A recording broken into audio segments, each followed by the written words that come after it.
Il est ouvertement pro-palestinien et il a repris en son temps un slogan, le slogan mondialiser l'intifada, en clair, faire la guerre aux juifs partout dans le monde. Et quand on lui demande de condamner le 7 octobre, et bien souvent il botte en touche, il répète que le problème c'est l'occupation d'Israël. Est-ce que ça ne vous choque pas? Il y a 3 fausses informations dans ce que vous venez de dire.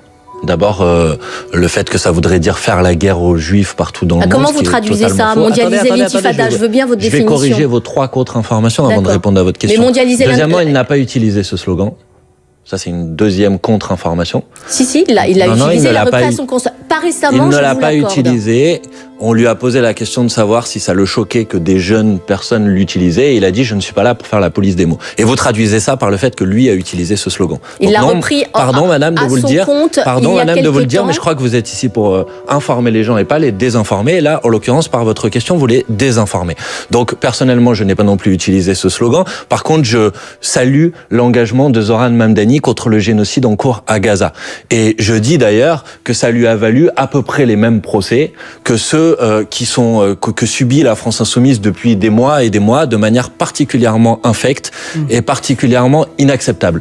Donc ne pas condamner le 7 octobre il a évidemment condamné le 7 octobre. Madame, s'il vous plaît, franchement, donnez des informations qui sont exactes, parce que sinon vraiment... Alors, une information exacte, il lève des fonds pour l'UNRWA, c'est une agence onusienne qui est accusée de collusion avec le Hamas. Madame, ça, c'est pas un problème aussi? L'UNRWA, oui. Vous parlez d'une agence de l'ONU. Il y a eu une enquête qui a été faite sur ce sujet, sur cette soi-disant collusion avec le Hamas. Quelles ont été les conclusions de cette enquête, madame?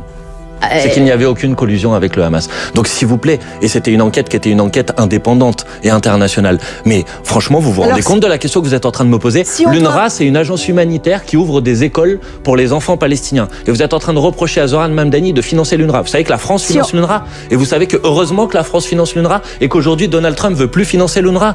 Mais franchement, je crois que vous êtes vraiment trompé dans votre question.